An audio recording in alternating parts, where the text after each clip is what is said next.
camarades de la chose ludique, bienvenue sur la chaîne du passe-temps. Vous nous regardez peut-être pas d'habitude, vous êtes sans doute là parce que vous cherchez des cadeaux de Noël pour les gens autour de vous, pour les gens qui sont passionnés de jeu, ce qui est peut-être pas votre cas. Mais vous en faites pas, nous on va tout vulgariser, tout bien vous expliquer de quoi il retourne, surtout à qui ça s'adresse. On n'est pas là pour rentrer dans le détail des règles, mais pour vous dire qu'est-ce qui nous a plu dans ces jeux-là. Parce que les jeux dont on va vous parler, on y a joué, et on a un avis sur la question. On a gardé que les jeux qui étaient sortis pendant la période et qui nous plaisaient bien. Alors, il y en avait pas mal, jusqu'à encore il y a quelques minutes, on discutait de est-ce qu'on le met, est-ce qu'on le met pas. Mais voilà, avec Rachel et Nicolas, mes petits camarades de jeu, on arrivait à cette sélection-là. Ces jeux, vous les voyez là, vous pouvez nous les commander sur Internet, mais vous les verrez également dans notre boutique à Toulouse, rue des Lois. Et oui, parce que ça va être le mois de décembre, donc si vous ne trouvez pas un jeu qui vous correspond, faut pas hésiter à venir nous voir. Donc à 2 pas du Capitole, vous descendez la rue des Lois, vous venez nous voir tous les jours ou presque de 10h à 19h, et on sera ravis de vous donner ces conseils autrement qu'en ligne de vive voix. Ouais, en plus là on va parler vraiment d'une sélection de jeux bien particuliers. Ouais, vous avez déjà vu peut-être l'autre vidéo de nos compatriotes qui nous vous ont parlé des petits jeux d'ambiance, petits jeux familiaux, etc. Là on va parler des grands jeux. Des jeux qui ont une durée un peu plus conséquente, qui demandent un petit peu plus d'investissement. Si vous avez des joueurs, des connaissances parmi vous qui sont adeptes déjà de jeux de société, c'est peut-être parmi ceux-là qu'il va falloir regarder pour vos cadeaux. On va le faire dans l'ordre, on va commencer par les choses les plus accessibles, et à la fin on arrivera sur sans doute des jeux mondialement réputés, mais quand même un peu plus revêche d'accès, où vous allez vous dire, tiens, avant d'y jouer, on va se lancer dans les règles. En avant avec les plus petits jeux, Rachel, c'est toi qui va commencer. Oui. C'est parti pour la sélection. Le premier jeu dont on va vous parler, vous allez vous demander pourquoi il n'était pas dans la sélection précédente, parce que c'est pas très gros. Mais on vous le met dans cette sélection-là parce qu'une partie va durer 2-3 heures. Il s'agit d'une murder party clé en main, pour ça dépend duquel de la gamme, mais entre 5 et 8 joueurs. Il s'agit de Culinario Mortale. Donc Culinario Mortale Meurtre au Prestige Hotel, c'est le 4e de la gamme. On aurait aimé vous en parler avant, mais la situation ne s'y prêtait pas trop, parce que ça se joue à grand nombre, et je crois qu'on ne pouvait pas jouer à plus de 6. Je crois que le premier, il sort quasiment au début de la pandémie. Oui. Et il y avait un côté génial, réunissez-vous à 8. Non, pas du tout. Donc non, on n'avait pas pu. Lira. Ouais. Et c'était l'occasion de le faire. Donc toi, Simon, t'en as pas fait. Mais Ouais. toi, t'en as fait. Notez qu'on m'a pas invité. D'accord. Ça, je dis rien. Tu travailles les jours où je joue à ça. Toi, t'en as fait 2, moi j'en ai fait 3. Et ce dernier opus m'a vraiment donné envie de vous en parler parce que l'univers et la partie fut épique. Ça se passe aux États-Unis dans les années 60 et toute la haute société se réunit pour faire la fête. Qu'est-ce que tu attrapes encore ? J'attrape une boîte de Kennedy versus Nixon. C'est exactement illustrer. l'univers. Voilà. Oui, parce qu'on ne s'appelle pas Jackie Onassis, mais on aurait très bien pu s'appeler Jackie Onassis. Non, ça s'appelle Frederick Price. Voilà, Dora Galore-Price. Bon, Il y a des actrices, il y a des rédactrices, il y a des gens de l'hôtellerie, il y a des futurs sénateurs, vous l'aurez saisi, époque Kennedy. Mais ça, du coup, tu distribues tous ces rôles avant le début de la soirée aux Ouais, gens ça. ou en arrivant ? Tu peux leur donner avant en fait. Il y a Avant une la partie soirée. qui est le prologue et les petits, juste l'identité de ton personnage que tu connais avant de venir. Ouais. Ok. Et donc, on s'assoit autour d'une table, on discute, on fait les présentations, je vous préviens. On ne ment pas dans ce jeu-là. Quand on vous demande votre prénom, quelle est la relation que tu as avec Dora, il va vous falloir répondre. Donc c'est pas un jeu de bluff, c'est vraiment plus un truc de théâtre et de Complètement. soirée Et animée. de mise en scène. Ok. Mais quand on entend théâtre, on se dit qu'il faut être quelqu'un qui a du bagou. Ben, le jeu est suffisamment intelligent, le jeu est rythmé, au fur et à mesure de la partie, tu vas ouvrir, tu vas déceler des pages, et tu vas découvrir ce qui s'est passé sur la prochaine tranche horaire. Ah, il y a des pages qui sont collées que tu as le droit d'ouvrir que pendant la partie. Oui, c'est-à-dire qu'il y a eu un meurtre ou un événement en tout cas et on va revivre en quelque sorte les événements des 3 dernières heures. Donc on va savoir ce qui s'est passé de 17 à 18 heures et tatati, il a vu un tel, il a fait ça. Et on va tous avoir des informations partielles. Du coup on va pouvoir se poser des questions. Mais moi je crois t'avoir aperçu avec Frédéric machin. Et pourquoi tu étais avec lui ? Et voilà. Parce que vous essayez de trouver qui est le coupable. Et seule la personne qui est coupable sait qu'elle est coupable. Et elle seule a le droit de mentir. Et on va essayer de percer son secret. Trop bien. Le problème, c'est que tout le monde a un secret. Si ça se trouve, moi j'ai des relations extra-conjugales avec Dora. Et quand vous allez me poser des questions, je vais bégayer, je vais commencer à vous lâcher des bribes d'informations. Et quand mon secret va apparaître sur la table, c'est le cas de le dire, va apparaître sur la table, forcément, les soupçons vont se tourner vers toi pour X ou... Ouais, voilà, Et pourquoi c'est tu ça. l'as pas dit? Mais parce qu'il y a mon mari. Ouais, c'est ça. Et ça se joue voilà, en 3 heures avec 3 manches bien distinctes sur des plans horaires. Entre les manches, il va y avoir un événement, la police qui arrive avec une preuve et qui nous fait croire, qui nous montre que les personnages autour de la table nous disent pas toute la vérité. C'est très très chouette. Si vous voulez, moi ce que je vous conseille en fait, c'est de l'offrir ce jeu-là et de vous y inviter. Parce que c'est pas facile de réunir 6 à 8 personnes. Donc, Il y en a un que t'as préféré dans les 4 parce que les thèmes sont différents. alors je dirais le premier, mais parce que c'est ma découverte, Mort à la carte, parce que on est dans un grand hôtel et on est autour d'un repas, donc c'était facile de l'organiser autour d'un repas. Mais le dernier, j'ai vraiment aimé l'univers. C'est une toute autre époque. Toi, Nicolas, t'avais fait lesquels? J'avais fait Dernier Acte qui se passe au théâtre et Mort à la carte aussi au restaurant. Et moi j'avais beaucoup aimé Mort à la carte parce qu'en plus j'étais le meurtrier. Ah, vas-y! Pareil, on était meurtriers. C'était Moi, j'ai envie très d'en drôle. faire un, mais je veux être le meurtrier. Ah, Tu peux pas tricher? Bah non, évidemment pas. Voilà, je vais tomber Tu sur une femme. peux demander. Ok. Bon. Moi, ce que j'ai envie de dire, en fait, si vous aimez tout ce qui est livres, films, tout ce qui se passe à huis clos. 8 femmes, trop bien. Si vous aimez les jeux d'enquête, en fait, avec Culinario Mortale, vous le vivez. Vous êtes à l'intérieur et en interaction avec les autres. C'est très fort. Le jeu dont on va vous parler maintenant est un de mes jeux de prédilection. Moi et mes 2 vainés, on va être très contents de pouvoir vous en parler. C'est un jeu auquel moi je jouais en 2003, 4, 5, vers là. J'étais pas née. J'étais pas né, bien sûr, évidemment. J'ai ma boîte chez moi, je vous l'ai montré dans la dernière vidéo. C'est Macabana. Alors ça, c'est l'ancienne édition, avec cette boîte qui avait vécu, qui a traversé 8 fois la France, tout ça. On va vous l'exposer. On vous en avait parlé dans le C'est bientôt dispo. Il y a des vidéos de la chaîne, comme des trucs qu'on attendait beaucoup. Et entre-temps, j'ai joué avec l'ancienne version et c'est devenu le jeu préféré de ma fille, et tellement c'est drôle. Ouais, ça c'est méga cool. Il faut qu'on vous montre ça. Macabana! C'est un peu les vacances là, en décembre. On n'est pas bien là? Oh, magnifique. On est magnifiquement bien. Eh ben moi c'est toujours le truc du thème de Macabana. Quand j'ai acheté ça, bon il y a des années, eh ben je l'ai acheté mais rien que pour le thème. Tu vois genre, c'est les vacances, t'es sur la plage, j'avais acheté plein de jeux de plage un peu pourris. J'avais acheté Das letzte Paradies, un jeu de Rainer Knizia nul qu'il en peut plus, parce que moi je voulais ça. Je voulais la couve est incroyable. Moi je voulais l'exotisme du jeu et là on l'a. Et derrière je me suis rendu compte que c'était un vrai jeu d'enfoiré. Et ça c'était cool. Parce que qu'est-ce qui se passe dans Macabana? Pourquoi vous devriez y jouer? Vous devriez y jouer si vous aimez bien les jeux un peu d'enfoiré mais pas trop, genre des trucs genre Celestia. Vous voyez un peu, je sais pas. Mais c'est pas que, c'est aussi un jeu de déduction un peu à la Cryptide. Voilà ce qui se passe dans Macabana. Le prototype s'est passé en Corse. Votre but est de construire des paillotes sur une île. Moi je balance. Vous devez construire des petites paillotes sur une île. Vous avez pour ça des cartes qui vont vous dire à quel endroit vous allez construire. Plus exactement, vous allez jouer des coordonnées. Vous allez dire, moi je vais construire sur la plage de Coquito, sur la plage de Diavolo, à l'endroit où il y a du sable, à l'endroit où il y a des poissons. Vous allez jouer 3 cartes qui indiquent très exactement l'endroit sur lequel du plateau vous voulez construire. Le truc c'est que voilà, un peu à la manière de coordonnées GPS, vous avez mis 3 cartes, genre je vais construire sur Diavolo, là où il y a de l'herbe, et là où on voit des fleurs. Ça fait une seule case qui existe. Ces cartes-là, vous allez en montrer une aux autres joueurs. Vous allez dire, cher Nicolas, délicieuse Rachel, je vous annonce que ce tour-ci, je construirai là où il y a des fleurs. Moi je sais qu'il veut se mettre là, je le sais. T'as quelle couleur? Toi, je suis vert comme dans tous les jeux. Toi également, tu vas me montrer une info. Toi aussi, tu vas me montrer une info. Tu vas me dire, moi, je vais sur Coquito. Moi, je vais sur des poissons. Moi je vais sur des fleurs. Le truc, c'est que c'est pas un jeu dans lequel on construit comme on veut. D'abord, et c'est là où le jeu est trop cool, on va pouvoir s'emparer d'un tiki, qui sont ces petits temples-là. Et le tiki, on va le poser à un endroit qui deviendra sacré. Tu parles. C'est rien de sacré, c'est pour dire aux autres, eh ben là, t'y construis pas. Ton but est de deviner, de déduire où vont se mettre les autres. Et tu veux dire, Nicolas, t'as mis quoi? Poisson? T'avais déjà mis cette baraque ici? On a plus de points si on met les baraques à côté. Eh ben moi, je vais dire qu'ici c'est sacré. Pour que tu es dans l'os. Mais t'as pas pensé, ça pouvait être là, donc moi Vas-y, je le mets ici. Oui, ça négocie Macabana. Vas-y, le laisse pas Gagne construire et toujours. tout. Tout ça, ouais. Grosse bonne ambiance de Absolument. potes autour de la table qui discutent.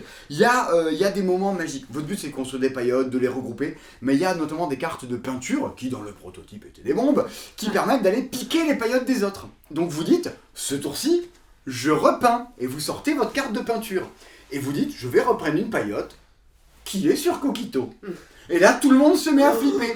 Et pendant que tout le monde flippe et met les tickets pour dire hop, ma paillote elle est sacrée, tout le monde oublie d'aller à l'autre bout, les gens construisent. C'est un bazar permanent, c'est plein de rebondissements. Moi, c'est tout ce qui me fait marrer dans les jeux. Et puis, il se passe véritablement quelque chose autour de la table. Tu l'as dit, toi, quand tu l'as fait découvrir à ta fille, elle a surkiffé aussi. Ouais, et pourtant, c'était pas évident sur la première partie parce qu'au début, l'île elle est déserte et c'est vrai. Ce que j'ai aimé, c'est la montée en puissance. Au début, c'est de la déduction pure et dure. Et puis, au bout d'un moment, on comprend où c'est que tu veux faire tes trucs. Et donc, il va falloir leurrer son adversaire. Puis, il y a toujours des moments où tu te dis, je vais me mettre dans ce coin à la con, personne ne pensera à me bloquer. Et tu dis, bah, je sais pas, je bloque ce coin à la con. Oh non Poker face. Ouais, c'est ça. Ils viennent de le rééditer. Il est ressorti là tout début décembre. Je suis même pas sûr exactement que quand vous regardez cette vidéo, le jeu soit tout à fait disponible. Vous pouvez checker sur notre site, voir s'il est dispo ou pas. La réédition, ils n'ont pas changé grand chose. On n'est pas aussi convaincu par le matériel de cette édition que par la précédente. Pour autant, il est tout à fait jouable et on vous parle d'épaisseur de cartes et de choses comme ça. Mettez des protège-cartes autour et vous aurez un truc qui tient tout à fait la route. Il y a des petits ajouts qui n'étaient pas dans l'ancienne édition. On le préfère Macabana nature, sans tous les ajouts, rien, cache. Ça a l'air de rien, mais de l'autre côté, il y a de quoi jouer à 2 ou 3 joueurs. Mais pour autant, le jeu est plus fait pour être joué à 4, 5, 6 avec des potes. Si vous aimez bien les jeux un peu fourbes, on se fout sur la tronche et surtout on se marre autour de la table avec un thème sympa, vous pouvez y aller, moi je l'approuve à 200%. Et on continue avec le premier jeu de plateau, jeu d'ambiance, on va voir de la sélection, un truc un peu plus costaud quand même avec de la réflexion, c'est hop, Gods Love Dinosaurs. Et non l'inverse. Et non l'inverse. Allez, on installe ça. Et nous voilà à l'ère du Jurassique avec des dinosaures, des prédateurs et des petites choses toutes mignonnes qu'on va venir manger tout au long de la partie. On a des grenouilles, on a des petites souris, on a des petits lapins. En fait, il y a plein de petits animaux, mais c'est de la bouffe. C'est ça, c'est un peu ça. C'est pas un jeu très gentil. Non, ça se mange pas comme ça. Non, on va avoir des tigres à dents de sabre et des sortes de gros aigles bizarroïdes qui vont venir manger toutes ces autres choses. Donc comment ça marche? Dans le principe, c'est qu'au fur et à mesure de la partie, on va venir récupérer des tuiles. On va se faire... Arrêtez de manger, c'est Pardon. On va venir rajouter des morceaux d'écosystème, des biomes sur notre petit domaine personnel. On a chacun le sien. Et à certains moments de la partie, quand on va avoir fini une colonne, on va faire naître des grenouilles ou des souris. Et on va aussi faire bouger des prédateurs. Et les prédateurs, quand ils mangent, déjà, ils vont manger des proies, des petits, ils vont nous rapporter des points. Mais les prédateurs aussi, ils vont se faire manger à un moment donné. C'est-à-dire qu'on va aussi avoir un petit dinosaure qui est là dès le début de la partie et qui, lui, il se nourrit pas de grenouilles, il se nourrit de prédateurs. Donc en fait, on va essayer de faire prospérer nos prédateurs pour qu'ensuite ils se fassent eux-mêmes bouffer par les dinosaures. C'est un casse-tête assez... C'est toute une pyramide alimentaire. Ouais, c'est un vrai casse-tête parce qu'on C'est cruel votre jeu. Non, c'est pas cruel. C'est mignon comme tout. On va vraiment construire son petit biome, essayer de jeter un peu ceux des autres pour surveiller qu'est-ce qui va les avantager, qu'est-ce qui va pas les arranger à ce moment-là précis. Ah, parce que ton but c'est de faire des naissances quand ça t'arrange toi et quand ça n'arrange pas les autres. Idéalement. Après, des fois, de toute façon, ça fonctionne pas comme ça, quoi. Mais voilà, les prédateurs, ils vont manger en ligne droite, ils vont manger en se déplaçant. Pareil pour les dinosaures, il va falloir s'arranger pour toujours avoir une possibilité pour faire nos actions. C'est très malin. C'est beaucoup mieux, beaucoup plus adapté à 2-3 joueurs pour justement pouvoir surveiller ce que font les autres. C'est ça, moi j'ai joué on a fait des parties à 5, et à 5 tu sais pas ce qui se passe de l'autre côté de la table, tu dis je prends ça, t'as toujours quelqu'un qui fait ouais ça m'arrange, tu l'avais pas vu. Alors qu'à 2-3 tu sais ce qui se passe chez les autres. Exactement. Voilà. On a dit que ça se rapprochait un peu de Azul dans le côté puzzle, dans le côté un peu... tout le monde a les mêmes possibilités, on a les mêmes choix, on a le plateau central et on va tous devoir faire les bons choix au bon moment. Et puis t'as un risque de se faire pourrir par le jeu. C'est ça, tu peux te faire pourrir par le jeu. Si t'as mal géré ton truc, si t'as mal fait les mauvais choix, tu te retrouves avec tes prédateurs ont plus de quoi manger, voilà. Ils crèvent de faim, tes dinosaures arrivent pas, enfin voilà. Ouais, c'est ça. Il y a plein de micro-dilemmes à l'intérieur de comment je m'en sors et plein de contraintes de partout, quoi. Voilà. L'édition est canon, c'est vraiment très joli, très lisible. C'est vraiment très très très bien. Mais c'est familial, du coup, tu fais jouer des enfants, tu joues des adultes? Non, c'est plutôt, je dirais quand même plutôt pour en famille avec des adultes et des enfants à partir de 10-12 ans quand même. Ouais, des ados quoi. Il y a une notion de programmation et de visualisation dans le temps qui est quand même assez poussée. C'est la marche après Takenoko, genre de jeu là, quand on un petit peu au-dessus, ouais. Ok. C'est ça. Ok. Il n'y a pas besoin d'avoir lu la Bible, parce qu'il est parti question de Dieu. Il n'est pas... Non, il y a plusieurs dieux. Tous les dieux aiment les dinosaures. Voilà. Ah bah si, tout le monde, ils sont tous d'accord. Moi aussi je les aime. Voilà, j'aurais dit quelque chose. Alors Alors le prochain jeu, c'est pas vraiment une nouveauté, ça fait pas mal de mois qu'il est déjà sorti, mais il était en rupture très rapidement. On n'a jamais eu l'occasion de vous en parler, alors que c'est quand même quelque chose qui nous a beaucoup plu. Mais oui, ça fait depuis février qu'on se dit Février. dans la prochaine on en parle, dans la prochaine on en parle, et c'est toujours Et pas. voilà. Enfin quoi. Enfin, on est d'accord, hein, Oui. Rachel? Oui, clairement. Under Falling Skies, donc c'est le seul jeu solo de la sélection, je pense. Pas solo. Ah, c'est pas vraiment solo, mais on va en reparler parce qu'on va d'abord vous installer ça et vous montrer à quoi ça ressemble. Alors, si vous avez toujours rêvé de jouer à Plants vs Zombies, mais en mode Independence Day, ça c'est marrant, le rêve quand j'en même. rêvais, Voilà. là, j'étais là, oh j'aimerais. Eh bien, vous avez Under Falling Skies. Donc, Under Falling Skies, c'est le jeu coop de l'année. Et le jeu solo de l'année. Donc, solo, un joueur. Hein. Et moi j'y ai toujours joué à 2 moi. Mais voilà, pourquoi? Parce que justement, c'est un jeu de décision et que c'est intéressant de voir les décisions que vont prendre, que tout le monde va prendre, en fait, qui va conseiller quoi, etc. Comment ça marche? C'est un jeu de dés. On lance des dés, on les place dans les salles de notre base. Ouais, c'est un magnifique résultat. Il a fait un jet de dés minable, vous voyez peut-être pas, mais il a fait que des 1 et des 2. Il y a un 4. Je veux bien y jouer à 2, mais pas avec Nico. On va les placer dans les salles de notre base pour les activer, pour récupérer de l'énergie, pour tirer sur les vaisseaux qui arrivent en face. On a une contrainte de 1 dé par colonne, donc des fois ça va vraiment être oulala, qu'est-ce que je vais faire avec ce dé? Est-ce que je réduis un peu l'avancée des vaisseaux? Est-ce que tant pis, j'active quand même mes canons? C'est permanent, le dilemme permanent de savoir où est-ce qu'on place les dés. Oh, ça, Est-ce qu'on agrandit notre base avec la petite Mais excavatrice? c'est ce que moi j'adorais quand on y jouait à 2. Dire, et si on le mettait là? Non, on pourrait le mettre là. Non, là, t'as vu, si on le met là, les ennemis vont nous foncer dessus. Hop, on annule, on enlève tout. C'est ça. Mais il bouge pas. Parce que- Moi je trouve qu'on avait besoin d'avoir plusieurs cerveaux pour arriver à tout ça. Ouais, parce que quand on pose un dé, donc ça active la salle, mais ça fait avancer d'autant les vaisseaux qui sont en face. C'est Space Invaders. C'est je Space veux dire. Invaders, absolument. Ça fait que arriver, les vaisseaux n'arrivent par 5, puis par un peu plus, parce qu'à chaque fois il y a des effets qui vont arriver, qui vont rajouter des vaisseaux, enfin c'est un calvaire, ça Et n'arrive le pas. vaisseau mère Ouais. qui avance inéluctablement vers Jusqu'à ce que... voilà. Ça, c'est compliqué. Les premières parties sont assez frustrantes parce que c'est difficile, on ne sait pas vers quelle direction aller. Mais rapidement, ça se met en place. Bah, les Mais premières le jeu est- premières parties de Pandémie, c'est ça aussi. Oui, bien sûr. Tu as l'impression que c'est ingagnable les premières parties. Et puis après, tu y arrives.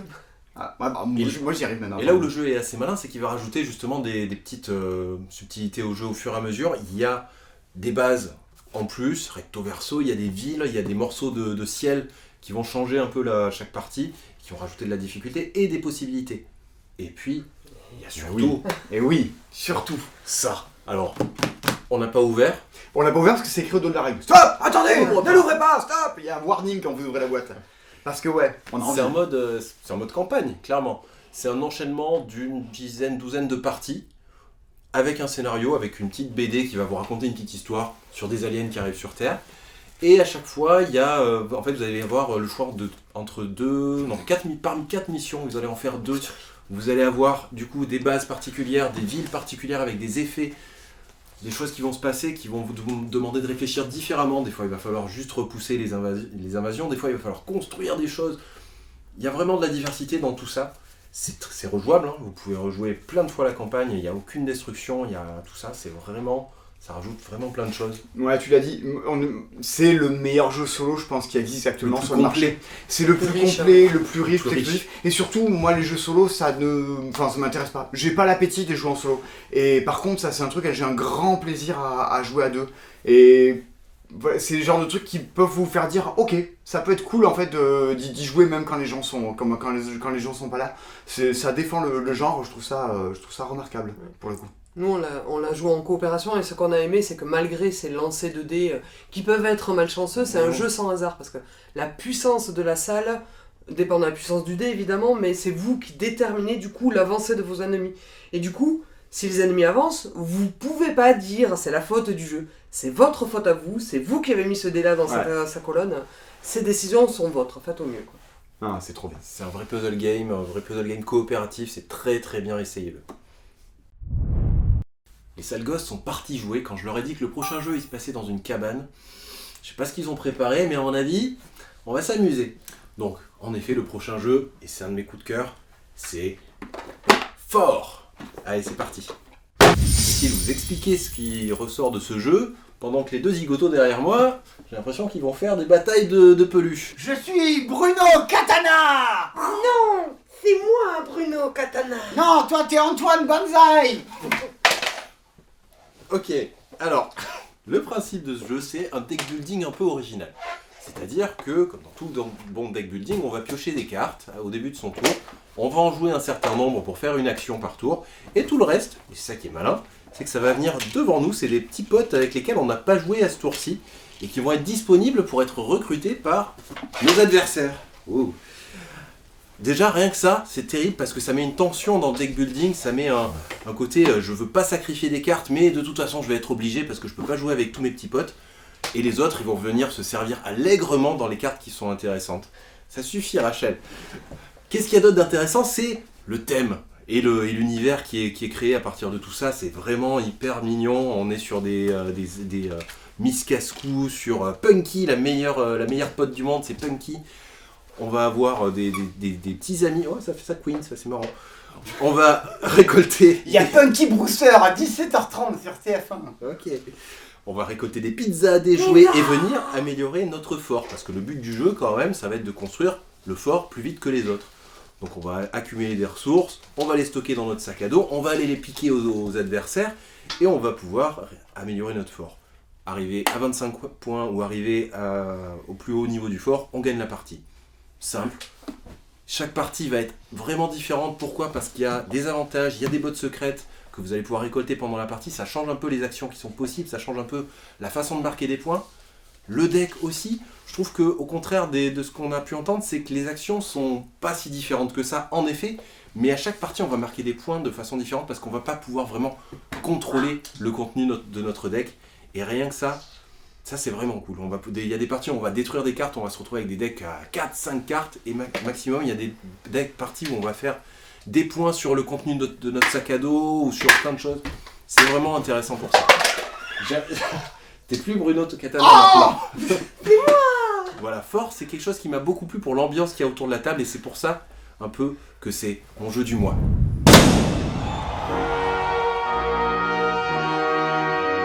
Quand j'ai appris qu'il allait y avoir un nouveau jeu par l'équipe de Leather Games et avec l'illustrateur de Route, j'étais fort hypé. Et franchement, j'ai eu raison parce qu'on s'est vraiment marré avec ce jeu. C'est un jeu de stratégie, mais vraiment, ça râle très très fort, ça discute très très fort autour de la table. On se fait des coups bas, on essaye de construire ces trucs, on se fait détruire tout par ses copains, ça râle fort, c'est trop bien. L'univers en plus est cool, ça change un peu des habitudes, des gamins style la guerre des boutons qui essayent de construire un fort, c'est génial. Avec ce jeu, vous allez vous amuser très très fort. Hey! Alors, ça c'est ton jeu du mois, mon gars? Ben ouais. Ça t'as bien aimé? Ben oui, c'est trop bien, c'est vraiment pour des gens qui veulent une partie pas trop longue, mais avec de la stratégie, de l'interaction, c'est vraiment cool quoi. Ça fait penser un peu à Clank, dans le sens, pour le côté deck building, mais c'est vraiment un jeu fourbe quoi. On n'arrête pas de se piquer les cartes les uns des autres, c'est ça qui est fun. C'est pas un peu plus technique que Clank? Si, un petit peu plus, parce qu'il y a le Comme côté ça, on dirait... action privée, action publique, mais sans rentrer dans les détails. C'est fluide quoi, c'est super fluide. L'aide de jeu, elle aide beaucoup en plus, tous les symboles sont niqués. C'est super fluide comme jeu. C'est 2-4 joueurs, ça fonctionne vraiment bien à 2, ça fonctionne vraiment bien à 4. Franchement, il n'y a pas de... Je faisais l'andouille, mais je dis ça, mais j'ai bien aimé y jouer. Moi, ce que j'ai le plus apprécié, c'est l'immersion quand même légèrement dans le thème, où quand tu mets les personnages devant toi, que les autres vont prendre, la règle te dit, bah oui, t'as pas joué avec tes amis, du coup, ils vont pouvoir se faire embaucher par les autres. Ouais, sauf ta meilleure amie qui restera toujours avec toi. Deux meilleurs amis, en effet. Non, le thème est vraiment là, on s'attache un peu à ces personnages qui nous font gagner, mais avec qui on a envie de jouer, d'interagir, c'est cool. Vraiment cool. Le prochain jeu dont je vais vous parler à vous aussi, c'est un jeu coopératif. Ouais, ça me met mal à l'aise. D'habitude, j'aime pas les jeux coopératifs. Ah, mais cette année, il y en a quasiment pas eu des jeux coopératifs. Et celui-là, il vaut le détour, c'est Oltré. Un jeu d'Antoine Boza, et avec des illustrations plus que splendides de Vincent Dutré. Découvrons ça ensemble. Oltré, c'est quoi? C'est le meilleur jeu coopératif sorti cette année. Ah oui. Oui, pas moins que ça. C'est un jeu coopératif dans lequel vous allez incarner des patrouilleurs et votre mission, ça sera de protéger votre satrapie. Bah oui, il y en a qui ont le vocabulaire, n'est-ce pas? Votre satrapie? Oui. ta province administrative, si tu préfères, espèce de noob. Et vous allez essayer de faire quoi pour la protéger? Alors, de protéger votre communauté, évidemment, mais c'est un des premiers plaisirs du jeu, c'est que le jeu se joue en chronique. Vous ne savez pas exactement ce qu'il faut faire pour gagner. Bon, vous savez ce qu'il ne faut pas faire pour perdre, mais vous allez découvrir, en fait, une chronique à chaque partie. Comment ça va se passer? De la manière la plus simple du monde. Je vais lancer un dé qui va faire avancer un curseur, qui va nous faire arriver des sales événements sur le dos. Ouais, chaque curseur, il arrive devant un paquet de cartes et il déclenche l'effet de ce paquet-là. Oui, et bien tu vois, t'as tout compris. En fait, un matin, il demande à ce que je lui explique, et c'est un bonheur à expliquer. Moi, je lis les règles, et à le retranscrire les règles, on va simplement dire, tu déplaces ce marqueur-là dessiné, et ça va faire arriver des cartes, des mauvais événements sur le plateau, pour tout le monde. En fait, c'est ce que tu me disais un petit peu avant. Je te demandais, mais attends, il y a des cartes là, des trucs. Tout ce qu'on a besoin de savoir pendant la partie est visible sur le plateau. Sur le plateau. C'est-à-dire qu'à lire et à jouer, du coup, c'est super aisé. Tout ce que, tu vois juste les marqueurs de points de vie et le pain qu'ont les joueurs pour relancer le dé, mais le reste, tu l'as sous les yeux. Toutes les informations dont tu as besoin. Exactement. Et maintenant, c'est à nous, les patrouilleurs, de jouer. On va pouvoir faire 2 actions, parmi lesquelles on va pouvoir se déplacer. On va pouvoir essayer de résoudre les problèmes. On va pouvoir construire des bâtiments dans le centre au fortin ou d'essayer de les réparer. Pour faire quoi, tout ce fortin-là? Surtout pour améliorer nos jets de dés de compétences. Alors, j'ai envie de dire, parce que la première question que vont se poser les gens quand on leur dit chronique, etc., c'est la rejouabilité. Moi, j'ai envie de vous dire que déjà, la première partie, elle est toujours merveilleuse. Parce qu'il y a un côté Andorre, un côté paléo, surtout le plaisir de la découverte. Ouais. Mais où est-ce que je vais? Pourquoi j'y vais? Vivons l'aventure, on réfléchira après. Et effectivement, les parties d'après, c'est un peu plus de l'optimisation. Je suis toujours très surpris, moi, les gens qui dans Paléo ou typiquement dans Ultra vont dire « Oh, ben on a fait telle première partie, on l'a gagné ». Mais je comprends pas, tu sais jamais à quoi t'attendre, tu sais pas dans lequel monde le jeu va te bloquer. Du coup, tu as besoin de ça, tu le dis, pour arriver à dire la première, ça sera un échec, les prochaines, on va essayer d'optimiser tout ça, ouais. Et puis c'est d'une rejouabilité complètement folle, parce que même si la première partie c'est aventure, la deuxième un exercice coopératif, bah vous les modulez avec plein de choses. Vous modulez votre longueur de partie en fonction de ces cartes-là. Ces cartes-là vont déterminer quelles cartes vous mettez. Ici, sur cet exemple de partie, on a mis des cartes jaunes et vertes. D'ailleurs, que j'aime bien, c'est les péripéties. Et péripéties, quand j'arrive sur une péripétie, ici, allez, je t'en fais une, Simon. Ah, fais-moi une péripétie, Rachel. C'est un heureux événement, ça a l'air vachement cool. Allez, je te lis un heureux événement parce que tu vas devoir faire des choix. Ok, vas-y. Vous êtes le témoin d'un événement peu commun. La naissance d'une portée de chien elfique. La mère semble cependant effrayée et vous craignez que la mise bas ne soit compliquée. Bon, j'espère que t'es sage parce que tu vas faire un lancer de compétences de sagesse. T'en as un de base, t'es pas un personnage sage, tu lances un dé. Vas-y. Je lance un dé de sagesse. Je suis sage. Oh, t'as réussi. Ouais. Vous vous remémorez un poème elfique et l'entonnez d'une voix douce pour rassurer la mère.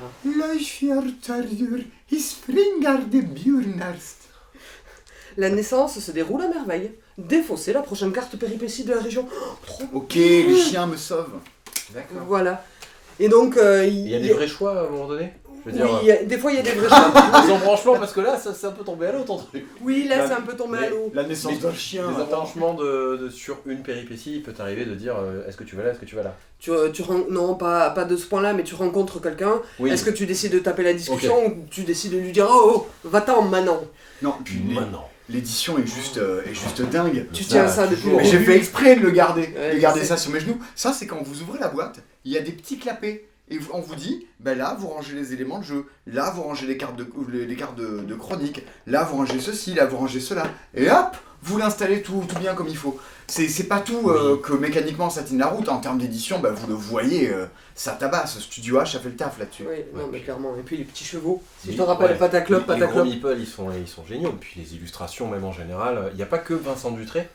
Vincent Dutré, il a fait les illustrations du plateau et tout ça, mais chaque chronique va aussi avoir un illustrateur attitré. Et ça, c'est cool. Voire même un auteur attitré Oui, qui aussi, a oui. développé cette chronique-là. Tout à Je fait. sais que Corentin Lebrun en a fait une, tout à l'heure on en parlait, Voilà, c'est aussi des chroniques qu'il y a là-dedans, quoi.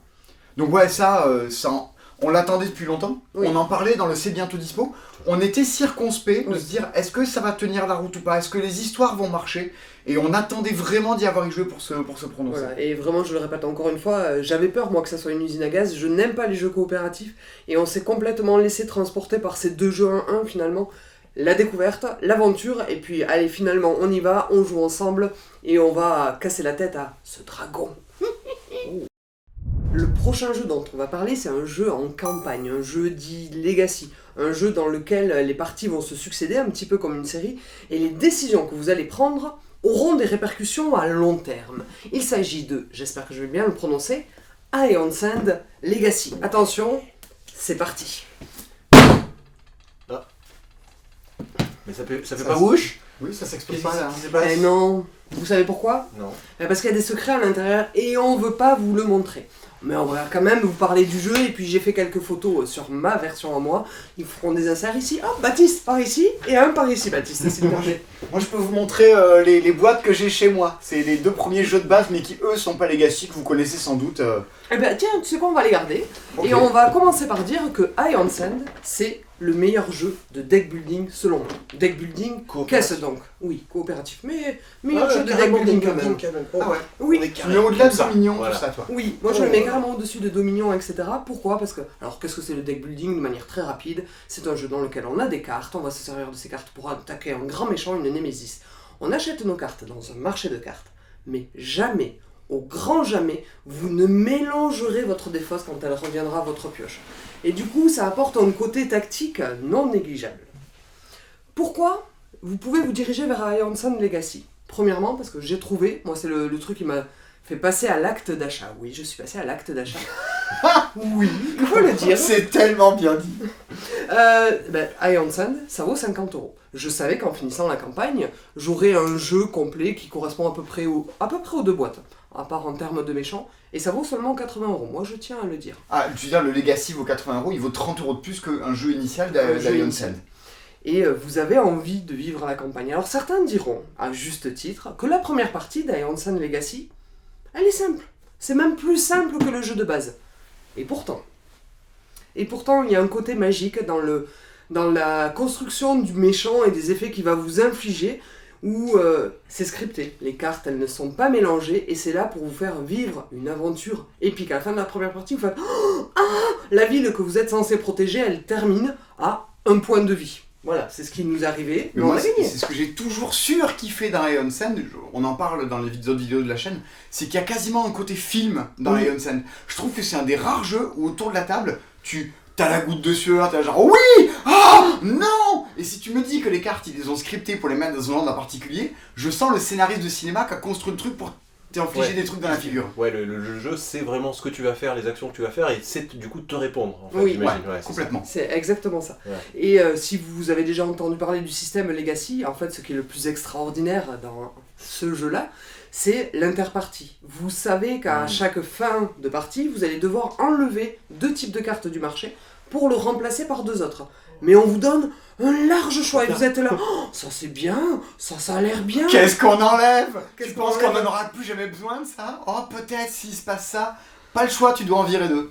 T'en vires 2, mais t'en rajoutes 2. Mais surtout à la partie d'après, qu'est-ce qui se passe? Oh, celle Pareil. qu'on a enlevée, ça aurait Oh, tellement bien marché avec ça. pas.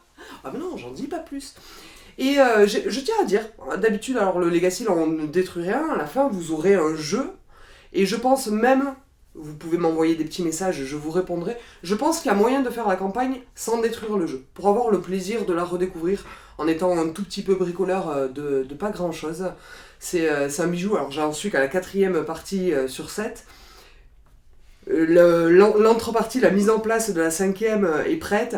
Il se passe un truc au niveau des méchants. On a eu du mal à répondre à certains et ça a eu des répercussions. Pour ceux familiers du système, vous avez plusieurs paquets Legacy habituels. Enfin, on a un paquet Legacy habituellement. Là, on en a 3. Il se passe 3 événements distincts. Je vous fais baver, hein. Bah oui, Non, mais carrément. Moi j'adore Iron Sand, j'ai pas pu le commencer là parce qu'il est arrivé il y a quelques jours et qu'on tourne juste après l'avoir reçu. Mais c'est voilà, ça c'est un truc que j'attends beaucoup. C'est un des jeux qu'on avait le plus précommandé au magasin. Il y a énormément d'attentes là-dessus. Ouais. Si vous avez des gens qui surkiffent les jeux, la question, vous allez voir la boîte et vous allez vous dire, tiens, c'est pas pour moi, ça a l'air geek. Ça l'est pas du tout. Le thème est un peu dégueu, le thème est un peu des monstres, mais ça s'adresse à des gens qui, allez, si dans votre vie un jour vous êtes intéressé à Magic, vous pouvez y aller quoi. C'est 15 fois plus évident et plus fluide que ce que peut être Magic quoi. C'est à qui vous le conseillez vous au magasin à Noël? Je sais pas, mais justement, je te posais la question juste avant, je le poserai à des gens qui ont déjà joué voilà, à Clank ou des choses comme ça et qui veulent passer le cran au-dessus, des gens qui ont envie de vivre quelque chose d'épique à travers un jeu et de voir que le jeu peut être magique, quoi. C'est le même jeu auquel on joue, on rajoute juste des éléments et vous voulez juste une chose, recommencer, voir, voir ce qu'il aurait pu se passer. Clairement, un groupe d'amis, d'ados, adultes qui veulent une expérience évolutive, qui n'ont pas fait Pandemic Legacy ou ce genre de truc, pour un premier jeu Legacy, ça paraît parfait, quoi. Oui, non, mais c'est ça. Si vous retrouvez régulièrement des amis, foncez là-dessus, renseignez-vous. Un qui achète le jeu, l'autre qui achète les pizzas à chaque partie, et c'est parti. Ah ouais. On vous l'avait dit, on partait du plus simple pour arriver vers du plus complexe. Là, on arrive sur du lourd. Du lourd, Michel, ce soir. Du très lourd. Du très très lourd. On est sur Projet Gaïa. Ah oui. Et là, Du lourd. on est dans le top mondial de ce qui se fait en termes de jeu de stratégie. On va l'exposer, mais en jetant la boîte, comme ça s'exposera tout seul, parce que sinon, ça prend un peu de temps. On lance 4 kilos. Un jour, la table va péter en deux, je pense. Ouais. Hop, on lance 90 boulets, 4 kilos sur la table, c'est Projet Gaïa. Ça, c'est Projet Gaïa. Et encore, je pense qu'on a installé une partie de ce qu'il faut pour une partie à 2 joueurs. L'espace, normalement, est beaucoup plus grand. C'est franchement un challenge d'expliquer Projet Gaïa dans ce format de vidéo-là, où on explique en 5 minutes qu'est-ce qui fait l'attrait du jeu. C'est parti, top chrono. Des vidéos règles, vous en trouverez sur le net qui vous expliquent en 1 heure comment ça s'installe. On n'a pas la chance d'avoir les amis de Rachel qui me disent on me l'a expliqué en 7 minutes ce week-end. 7 minutes, comment on fait? Grosso modo, le pitch du jeu, c'est un jeu de développement intergalactique. Wow. Ouais, bah oui, c'est ça. Oui. C'est le truc. Si dans votre vie vous avez déjà joué à des jeux comme Route, si vous êtes allé voir Dune au cinéma, on est dans cette ambiance de space opéra. On incarne tous, et c'est un peu le cœur du jeu, on incarne tous des races extraterrestres différentes. Il y en a 7 recto verso, ce qui en fait quand même 14, chacune ont leur propre couleur, tout ça. Chacune ont leur propre style de jeu différent. Ils ont des petits pouvoirs spéciaux. Et chose qui va se passer, c'est qu'on va venir s'implanter dans l'espace, développer des liens entre les planètes, améliorer nos bâtiments. Et à certains moments, quand on va construire des bâtiments en particulier, on va déclencher des effets spéciaux qui sont pour l'instant sous les bâtiments qu'on va découvrir au fur et à mesure. Ces moments, votre peuple auront des coups d'éclat, auront des coups spéciaux assez différents des autres. Et vous allez vous dire en début de partie, GE. Ils savent faire ce truc-là que Nico, lui, il sait pas faire, il maîtrise pas. Comment je vais faire pour arriver à défoncer un peu tout là-dedans? Mais là où le jeu est super malin, c'est que vous pourrez vous dire ok, j'ai un truc, je me lance là-dedans, il y a un arbre de technologie, il y a l'espace, vous pourriez avoir la sensation d'être perdu. Le jeu est beaucoup beaucoup moins brutal que ça. Au début de la partie, on a tiré sur le bord du jeu, autant de plaquettes qu'il y a de manches, et chacune d'entre elles est une mission. Et voilà, il y en a 6. Et on va essayer, je vois, on me dit, à la fin de la mission 1, il y aura des points si j'ai réussi à récupérer des planètes marron. C'est parti, boum boum boum, je vais essayer de venir m'installer dessus. Il y aura des points si j'ai réussi à construire tel type de bâtiment. Boum boum boum, j'ai essayé de les faire pour la manche 2. Le jeu vous guide un peu par la main et vous dit, c'est ça qu'il faudra faire. C'est ce qui va faire aussi qu'à chaque partie, il se passera des choses différentes entre les peuples que vous avez joués. Les missions qui vont les 2 manches qui vont vous demander, les objectifs, les technologies, il y en a une tétrachier de technologies. Donc ça va être d'une rejouabilité totalement folle. Mais c'est pas tout en fait que dans un jeu vous ayez du matériel pour que les 600 parties soient différentes. Encore faut-il avoir envie de les faire. Et c'est là où dans Projet Gaïa, tout comme dans son prédécesseur Terra Mystica, vous vous dites, en fait pendant les parties vous dites, il était pas mal ton peuple là. Quand la prochaine fois que tu le fais, je le prends. Ah, moi j'en prendrai un autre. Vous avez envie de savoir ce qui se passe dans les autres peuples, comment il faut faire, comment il faut les optimiser. Vous vous êtes chié sur une partie avec votre peuple, vous voulez le rejouer pour voir comment vous aurez pu en faire quelque chose d'autre. C'est pas tout de râler, de dire ah mais t'avais fait ça, moi pas ça. Il va déclencher plein d'événements au fur et à mesure de la partie qui vont vous faire avoir des regrets. Et quand dans un jeu vous regrettez des choses, ça vous donne envie d'en faire d'autres. Ça s'adresse à des gens quand même qui veulent un peu brouter de la règle. Hein. C'est dense. Mais si vous avez surkiffé Terraforming Mars et que vous voulez encore passer un truc encore au-delà, vous pouvez y aller sur Projet Gaïa. Il est aussi réputé pour être la suite d'un autre jeu qui existait préalablement, qui devrait être publié l'année prochaine, qui s'appelle Terra Mystica. Il va y avoir souvent des oppositions entre les deux. Et quand si vous faites des recherches sur Projet Gaïa pour vous dire est-ce que ça pourrait plaire à Noël, est-ce que ça me plairait ou pas, vous allez tomber sur un match entre les deux. Le thème de Terra Mystica me parle plus. Oui. Écoutez, petite vallée, les lacs, les tout. Mais c'est pas pour rien que c'est le 2. Il y a des tas de systèmes qui ont été améliorés et Terra Mystica a des côtés très frustrants. Ou si d'entrée de la partie vous vous loupez, vous vous êtes mis au mauvais endroit, un peu comme à Catan, si vous avez déjà joué. Un mauvais placement et hop, salut, ta partie, tu la joues pas. Terra Mystica, moi j'en ai fait 2 parties dans ma vie avec des gens qui ont beaucoup joué. J'ai rien fait. Projet Gaïa, même les premières parties, j'avais l'impression de tenter des choses, je m'amusais déjà encore un petit peu. Bon, vous y avez joué aussi à Projet Gaïa, vous avez peut-être quelque chose à en dire. J'ai joué qu'une fois avec un personnage qu'on cite souvent dans les vidéos maintenant, le cher Lou. Oui. Salut. Et c'était trop bien. Mais pareil, je suis pas allé au bout du jeu, j'ai fait qu'une partie quoi. J'ai à peine vu la surface, je pense, mais ça a l'air vraiment cool. Oui, parce qu'on en parle, et c'est le jeu préféré d'énormément de Ouais. gens. Hein. Dans notre entourage, on dit Projet Gaïa, ça ça lève un grand voile d'approbation. Tu aimes ce jeu? Oui, nous faisons partie du même monde. Il y a un private club un peu de Projet Gaïa.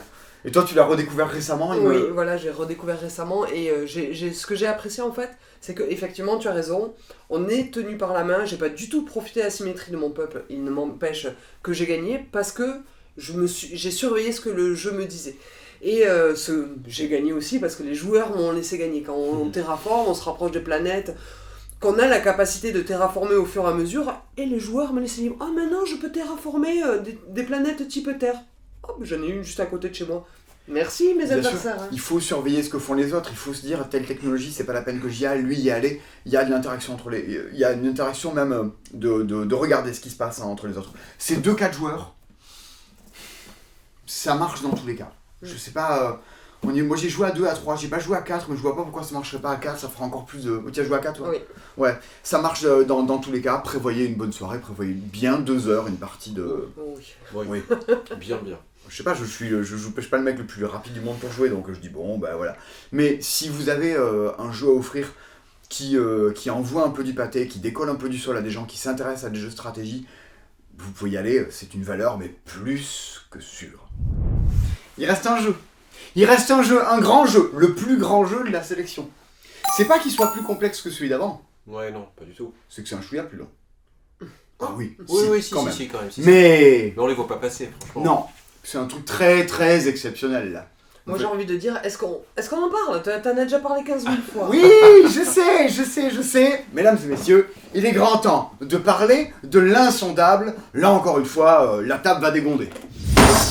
C'est l'exceptionnel, l'insondable que voici. Alors, ça prend de la place. Hein. Sur une table, en plus, il faudra mettre vos amis autour de la table parce que c'est un jeu qui joue en petits groupes. 3-6 joueurs, mais moi je vous conseille d'être 3-6, 3-5. J'avais dit 5, voilà. Mais moi j'ai des conseils aux gens qui n'ont aucun sens, mais le bon nombre sans doute c'est 5. C'est la réédition de ce jeu-là, qui s'appelle Battlestar Galactica. Peut-être que ça vous dit rien, vous n'avez pas vu la série ou vous l'aimez pas comme moi, mais ça c'est pas rien, c'est vraiment dans les jeux un peu cultes du monde du jeu. Tu vois, les trucs, les gens qui ont joué à Battlestar, ça c'est assez marquant. C'est la réédition. L'auteur a quitté la boîte et donc ils ont repris le jeu, ils l'ont remanié, c'est d'autres auteurs qui ont bossé et qui reviennent avec Battlestar sur le thème de Cthulhu, c'est l'insondable. Qu'est-ce qui se passe dans cette chose-là? Il se passe des tas de choses qui ne se passent dans aucun autre jeu et c'est ce qui en fait le côté exceptionnel. Déjà, première chose, c'est un jeu coopératif, on est à bord d'un bateau, il faut qu'on arrive à Boston, mais on a reçu des petites cartes à se cacher qui vous dit, moi je veux bien arriver à Boston, ok, faudrait qu'on y arrive. Et puis vous avez 3 autres qui disent, si on pouvait couler en chemin, ça serait pas mal. Et vous savez pas qui autour de la table sont les loups-garous, tu vois, les hybrides, les cultistes. Vous savez pas qui sont les gens qui vont essayer de vous faire perdre. Il y a un dilemme là-dessus. Deuxième chose, on vous en distribue des cartes au début du jeu pour savoir est-ce que vous êtes un bon vieil humain ou est-ce que vous êtes une espèce de poulpe infiltrée. On en redistribue à la moitié du jeu. C'est-à-dire qu'en plein milieu du jeu, tu peux basculer de camp. Alors toujours vers le camp des méchants. Si vous êtes un méchant, vous resterez un méchant. Du coup, c'est un jeu dans lequel au début il faut être sympa, mais si vous êtes Mais trop, pas trop. Ouais, Voilà. pas trop. C'est ça, tu sais pas du tout à qui faire confiance au départ. Et puis si t'aides trop l'humanité, tu pourrais être déçu. Dire, ah merde, faut que je la fasse perdre là. Merde, j'ai quand même vachement trop aidé dans cette histoire. Parce que voilà, on est à bord du bateau. Chaque fois qu'on joue, on joue chacun son tour. On a 2 actions à faire. Les actions, ça peut être je me déplace. Les actions, ça peut être je fais l'effet de la case sur laquelle je suis. Ou les actions, ça peut être je joue ce que j'ai dans la main. Il y a y compris une action qui dit tiens Rachel, je te laisse jouer à ma place. Parce que voilà, c'est sympa. C'est coopératif. Parce que voilà, on incarne tous des personnages qui ont des compétences bien particulières. Et voire même dans le jeu, on va pouvoir récupérer des objets qui vont customiser notre personnage. Tu vas sans doute savoir faire des choses que moi je sais pas faire.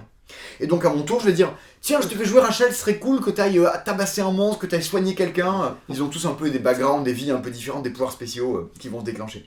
Donc il y a ce côté où avec des traits, ce côté où on se fait jouer. On a également des joueurs qui incarnent des rôles un peu plus spéciaux. Il y a un capitaine qui dirige le vaisseau, il y a un gardien du grimoire qui est celui qui lance des sorts. Et du coup, ces postes-là sont un peu clés.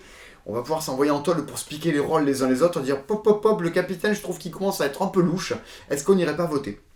Il y a notamment un truc qui se passe à chaque fin de tour et qui fait que c'est un de ces jeux cultes et qui se passe dans aucun autre jeu, c'est qu'à chaque fin de tour on tire une carte qui indique une crise qui arrive au navire.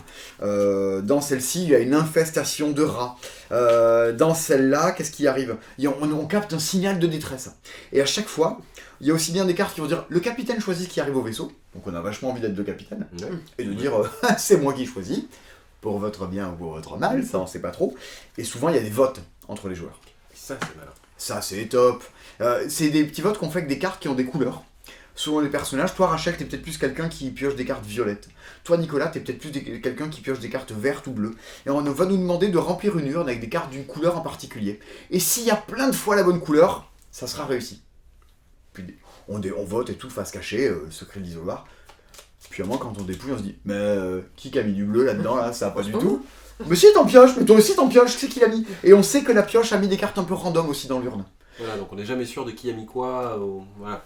On est déjà le doute Pour le moment, c'est un peu Resistance, Avalon, etc. Bien sûr, Dead of Winter, on est dans des jeux à la loup-garou, on est dans un time bomb en mode surdynamité, surdéveloppé. Si peut-être vous regardez cette vidéo, vous faites partie des 100 personnes en France qui ont déjà joué à Battlestar et qui apprécient beaucoup. Vous n'y trouverez pas suffisamment de quoi vous dire j'abandonne mon Battlestar, je joue à ça. Et là vous vous dites mais pourquoi j'achèterais ça ? Pourquoi j'irais pas chercher un bon vieux Battlestar ? Bon déjà ça coûte 550 balles sur le bon coin, bon c'est pas fou, et surtout en fait il est jouable.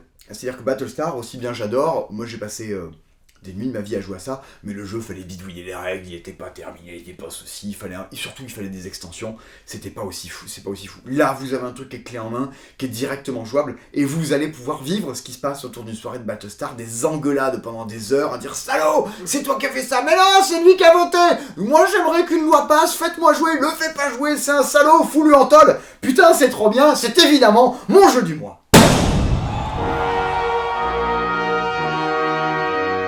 On a tous des films préférés, des livres préférés, des séries, des chansons préférées. Et tous les gens qui sont un peu joueurs ont aussi des jeux préférés. Moi, Battlestar Galactica, qui était la version avant l'Insondable, j'en ai fait 200, 300 parties. Un truc de fou furieux. Rien ne dit que je jouerai autant à l'Insondable. Très certainement, j'en ferai 10-20 parties dans ma vie. Mais ce que je vous souhaite, c'est que ce jeu vous fasse le même effet qu'à moi, que ce soit le truc qui vous fasse un peu décoller du sol, qui vous fasse fédérer un groupe de potes, où vous jouiez pendant des heures à ça en boucle, parce que ce qui se passe dans l'Insondable ne se passe dans aucun autre jeu.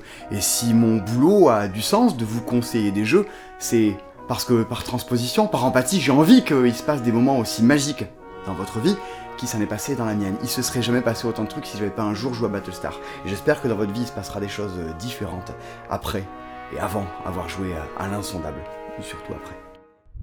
Bon, vous l'avez bien compris, Battlestar, c'est un peu mon jeu de la vie, l'Insondable qui en est l'émanation, si vous avez compris, si vous pensez que c'est fait pour vous, mais allez-y quoi. Toi, ce qui est marrant, c'est que je t'ai fait jouer à l'Insondable, tu n'avais jamais joué à Battlestar. Voilà, c'est ça, c'est que j'en entendais parler depuis des années, forcément, de Battlestar, et j'avais jamais eu l'occasion d'essayer, et au final, ça s'est fait un soir avec un copain, et c'était génial, quoi, parce que les règles sont hyper assimilables facilement, c'est super fluide, et il y a une ambiance autour de la table, il y a une tension. Encore une fois, moi j'adore jouer pour le coup là, j'ai adoré jouer le méchant. Je me suis caché pendant la quasi-totalité de la partie, mais c'est trop bien. On se disait, putain, les couleurs, c'est pas bon, les votes, là, ça pourrit, qui quoi. Mais il avait l'air gentil. Mais oui, moi je faisais avancer le bateau, je faisais des trucs sympas, et puis à un moment donné, mais oui, c'est ça. Le coup de couteau dans le dos. C'est pas un jeu dans lequel il faut être un petit peu méchant de temps à autre. Il vaut mieux rien dire, et à un moment, dire, c'est bon, je peux balancer Jean Moulin, j'y vais, blam. Et faut aller tout péter. Il faut attendre le pire moment. Voilà, le pire moment pour jouer nos atouts d'hybride, quand on gagne des pouvoirs quand on devient hybride, c'est vraiment des trucs de salaud, quoi. Je pourrais vous en parler des heures, on a fait une vidéo qui en parle en long, en large et en travers. Et toi, du coup, c'est marrant, toi qui joues à tout ce qui est sorti dans le monde du jeu, Tu n'as pas encore joué à l'insondable. Bah c'est normal, tu fais que garder la boîte à chocolat. Mais heureusement j'avais joué à Battlestar Galactica parce que t'avais perdu un pari ou je sais pas quoi et tu m'y avais fait jouer. Ouais. Et en plus avant qu'on monte, ton charlatan m'avait dit surtout ne fais jamais confiance à Simon, c'est un zilon. Il parlait du jeu, j'espère. Non. Oh merde. Merde. Ouais, voilà. Bon, vous l'avez compris. Il faut avoir les potes qui vont avec. Ouais. C'est certainement un jeu qui se joue à 5. Ça a des tas de défauts, ça rentre dans des cases. On en parle là, sur la vidéo qui est dédiée uniquement à ce jeu-là. Il y a des tas de défauts d'édition. Pour autant, on ne peut pas vous dire les couleurs sont pas lisibles, n'y jouez pas. Non, il y a des tas de trucs qui vont pas. Jouez-y. Moi, la seule chose que je pourrais rajouter, c'est que si vous êtes nombreux à l'acheter, à bien aimer comme moi, vous pouvez m'envoyer des mails d'insultes si ça vous a pas plu. Vous pouvez m'envoyer des bouteilles de trucs à boire et à manger si ça vous a plu, mais vivement les extensions. Battlestar, le premier du jeu, n'est pas un jeu culte à ce point-là pour rien, c'est culte parce qu'il y avait plein d'extensions qui faisaient décoller le truc et complètement péter, et on pouvait s'entretuer, c'était magique. Et là on attend ça. On se dit quand on a joué à ça, ok c'est cool, mais ça en a grave sous le coude. Oui, c'est ça. Et il faut que ça monte en puissance, il faut qu'on puisse... Il y a besoin encore. Ah ouais, Mais oui, mais t'as envie. Personnages pour les... Ouais, non. On veut plus de personnages, encore. on veut pouvoir déclencher des élections au cours de la partie comme dans l'ancien, on veut pouvoir tuer un joueur qui est pas éliminé mais le forcer à changer de rôle. On veut qu'il se passe encore plus de trucs, plus d'objets, plus de rebondissements. Non, on en veut plus, c'est trop bon. Ça a de la gueule quand même tout ça. Ouais. Alors il y a du gros jeu, on avait prévenu, vous avez compris pourquoi on a dit des grands jeux. Vous avez compris pourquoi on avait divisé en deux quand même, parce que je sais même pas combien de temps on a dit de tournage des vidéos, mais un petit bout de temps. Si vous avez regardé la partie 1, vous avez vu qu'entre les petits jeux de poche là, je trouve Button Shy. les Button Shy, que moi je trouve absolument exceptionnel pour le format, entre les Button Shy et l'insondable, il y a un monde abyssal quoi. Mais c'est ce qui fait la beauté des jeux, la richesse, la diversité. J'espère que là-dedans il y a des choses qui vous parleront, que vous aurez peut-être envie de jouer. De toute façon le but, vu que c'est Noël, c'est que vous allez vous dire « Ah, j'ai envie de l'acheter !» Ben non, attendez de voir si on vous l'offre. Vous pouvez repartager cette vidéo partout sur Facebook, machin, en mode à 44,25, le jeu a l'air pas mal !» Vous pouvez faire des clins d'œil, tout ça aux autres gens. Il y a encore 2-3 vidéos à la con qui arrivent d'ici la fin de l'année. Vous pouvez vous abonner, on n'est jamais à l'abri que le 31, bam, il y a un truc qui tombe. Sait-on jamais. Tu divulgaches trop. Non, genre, je divulgachais quoi? On n'est pas à l'abri. On n'a pas fait des mimes ni rien. Ça se trouve, il se passera rien. Vous verrez. Donc tout ça, vous pouvez nous le commander. Vous aurez une petite carte avec des QR codes pour le calendrier de l'Avent. On en parle de la vidéo d'avant. Si vous y avait un truc, Nicolas, que tu devais acheter là-dedans, tu partirais avec quoi? J'ai pas dit que je le ferais. Compliqué. Non mais moi je sais avec qui je joue à ça. Ouais. Mais j'aimerais bien m'offrir un projet Gaia. Ouais. Pour toi, pour ton chez toi. Ouais, voilà, c'est ça. Rachel, tu partirais avec quoi, toi? Moi j'ai déjà Aeonsen Legacy. Bon, il faut que j'achète définitivement ma cabana. Ma fille m'a cassé les pieds avec. Il faut que j'achète ma cabana. Ça c'est sûr. J'ai déjà acheté fort. Voilà. Je l'ai déjà. Bah, je pense que je vais dire projet Gaïa quand même. Ah voilà. Bon, moi évidemment, Aeonsen Legacy. Je surkiffe Aeonsen, mais je suis très curieux de fort. Moi, le thème, cette interaction de j'ai pas acheté des cartes, les gens me les piquent, moi j'ai envie. J'ai envie de faire, j'adore le deck building, j'ai envie de ça. Mais c'est toujours compliqué cet exercice de tout ça. Est-ce qu'il y a des jeux que vous attendez pour 2022? Parce que là on est en fin d'année.